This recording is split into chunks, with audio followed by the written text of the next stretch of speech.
नमो भगवते वासुदेवाय. भगवान विष्णूंच्या माता लक्ष्मीच्या कृपेने तुमच्या सर्व इच्छा मनोकामना पूर्ण हो. नमस्कार मंडळी. तर आज आहे अधिक मासाचा 6वा दिवस आणि आज आपण बघणार आहोत श्री अधिक मास महात्म्य अध्याय 6वा.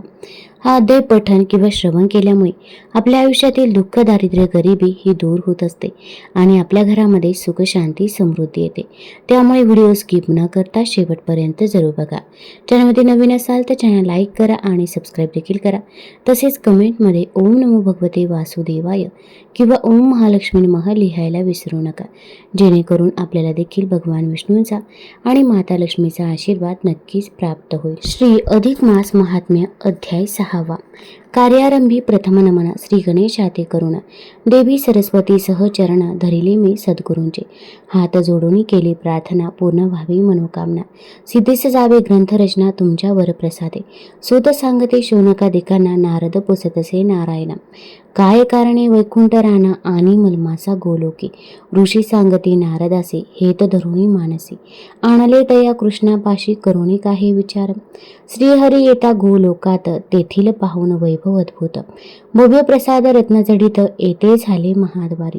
सवे घेऊनी गरुड वाहन आणि मलमास दिनवाना. म्हणती सांगा निरूप कृष्ण आलो त्याचे भेटीस्तव. द्वारपाले सांगता वृत्तांत धावता आला यदुनाथ. प्रेमादरे करकरात घेऊन नेले सभे माझी.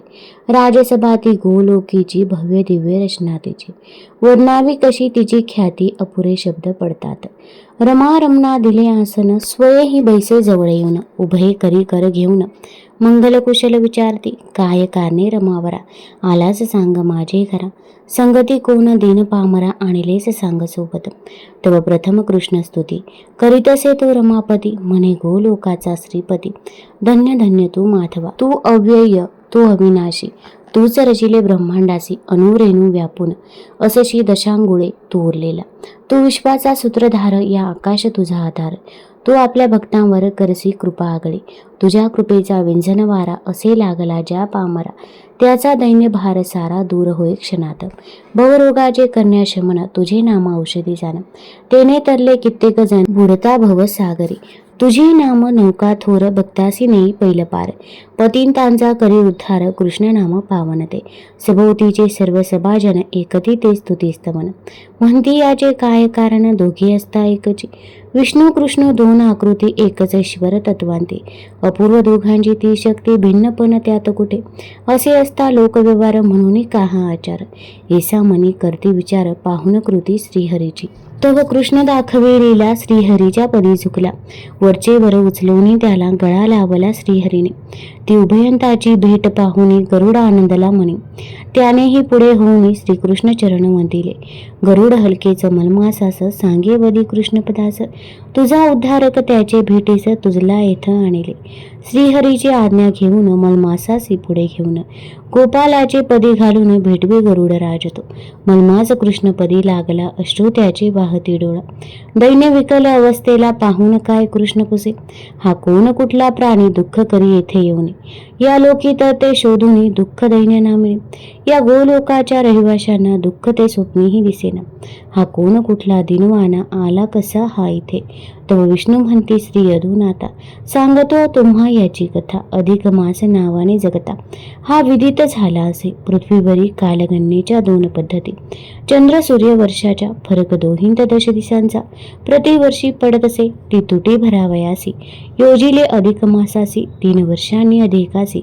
शास्त्रकारी निर्मियला मलमास ऐसे याचे नाव. याला न कोणी देवता देव. याचा करती ना कोणी गौरव ना सन्मान तयास. सूर्याचे ही ते संक्रमण या मासी न होय जाण. म्हणून मलिन सर्वार्थान असे लोक मानिते. व्रतवैकल्ये पूजा दाने या मासी नच करणे. म्हणून हा व्यथित मनी शरण आला मज लागे. कोठे न मिळते आश्रय उपाय ठरता निरुपाय. आठवणी माझे पाय आला चरण धराया. एकता त्याची करुण कहाणी. दया उपजली माझे मनी उद्धार त्याचा करावा म्हणून. जेव्हा केला विचार तेव्हा आठविले माझे चित्ता. गोलोकी तू समर्थ असता मी का करावी ती चिंता. या पतितोद्धाराची आपल्या जरी त्या 2 आकृती तरी कार्य एकच क्षेत्री. पतितांची चिर विश्रांती कृष्ण हरी चरणांस. माझी इच्छा तूच पुरविसी, मम कार्यास तूच करसी. मम भक्तास तू रक्षिसी, धाव घेऊन मम रूपे. गजेंद्र पडता संकटात, माझा धावा झाला करीत. तव माझ्याच रूपे धावत, रक्षिलेस ना तू त्यासी. ब्रीद आपले भक्त रक्षण, शरणागताचे ते कल्याण. करणे तयाचे उद्धरण, नेणे असे पैलतीरा. माझे चरण तुझी गती, तू पतितांची सुख विश्रांती. मम भक्त तुझ प्रिय असती, करसी त्यांचा उद्धार. ही तुझी लीला जाणून आलो दिना या घेऊन. कराया त्याची उद्धरणी, तुझ्या कृपा कटाक्षी. तरी आता मुरलीधरा, प्रेमी याचा स्वीकार करा. सार्थक याचे तुम्ही करा, आणिला असे चरणास.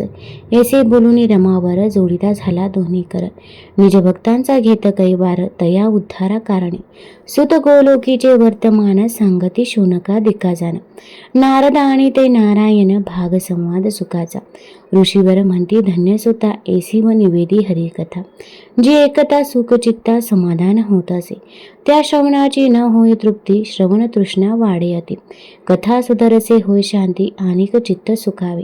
आता पुढील कथा गोमटी, एका यासी आर्तचित्ती. ओढ आमच्या मना मोठी, लागली असे तीव्रती. केसा तो दिनांचा कैवारी, मलमासाची चिंता निवारी. त्या ते सुखे कैसा करी, सांग कृष्ण हरी सका. ऐसे ऋषीवर उत्कंठित, सुत देवासी ते विनवित. आतुर आम्ही श्रवणाप्रत, चातका परी झालो रे. हा ब्रहण नारदीय पुराणीचा 6वा अध्याय पुरुषोत्तम विज्ञापनेचा पूर्ण झाला अधिक महात्म्याचा. असे पुराण संबंध. अरुण विनवणी करी खास, स्वीकारा प्राकृत रचनेचा. 6वा अध्याय हरिचरणास प्रेमभावे समर्पितो. आता या अध्यायाचा मराठी भावार्थ काय आहे तर तो बघूया. तत्पूर्वी एक विनंती आहे, चॅनलमध्ये नवीन असाल तर चॅनल लाईक करा आणि सबस्क्राईब देखील करा. तसेच कमेंटमध्ये ओम नमो भगवते वासुदेवाय किंवा ओम महालक्ष्मी नमः लिहायला विसरू नका. श्री अधिक मास महात्म्य अध्याय 6वा. कृष्णास मलमासाची विज्ञापना. सूत शौनकादिकांना सांगतात की श्रीहरीने मलमासास गोलोकास आणले, त्यामागे हे काहीतरी विशेष कारण हे होतेच. ते जेव्हा पुरुषोत्तमाच्या भव्य प्रसादाजवळ आले तेव्हा त्यांनी द्वारपालाच्या हस्ते आपल्या आगमनाची वार्ता श्रीकृष्णास म्हणजेच त्या पुरुषोत्तमास दिली. त्याबरोबर तो धावत त्यांच्या स्वागतास पुढे आला. श्रीहरी, गरुड आणि त्यांच्या सोबतच्या दिनवाण्या मलमासास पाहून पुरुषोत्तमास मोठे आश्चर्य वाटले. त्याने प्रथम रीतसर वैकुंठनाथाचे आगत स्वागत केले, एकमेकांना कुशल मंगल विचारले. त्यावेळी नारायणाने पुरुषोत्तमाची नानावी स्तुती स्तवनांनी सुंदरशी स्तुती केली. तोच कसा या सकल विश्वाचा आधार आहे, पतितांचा कसा उद्धारक आहे, दिनांचा कैवारी आहे, या शब्दात त्याची स्तुती केली. तसेच भवरोगाचे निवारण करणारे तुझे नाम ही एक दिव्य औषधी आहेस असेही तो म्हणाला. तोच कृष्णानेही एक लीला सर्वांना दाखवली. तो पुढे होत श्रीहरींच्या पदी झुकला तेव्हा श्रीहरीने त्यास उचलून घेत गळाभेट दिली. ती उभयंतांची भेट पाहून गरुड आनंदला. त्यानेही पुढे होऊन श्रीकृष्ण चरण वंदिले. गरुड हलकेच मलमासास म्हणाला, तुझा उद्धार करण्यासाठीच भगवंताने तुला या पुरुषोत्तमाकडे आणले आहे, तेव्हा त्याचे चरण वंदन कर.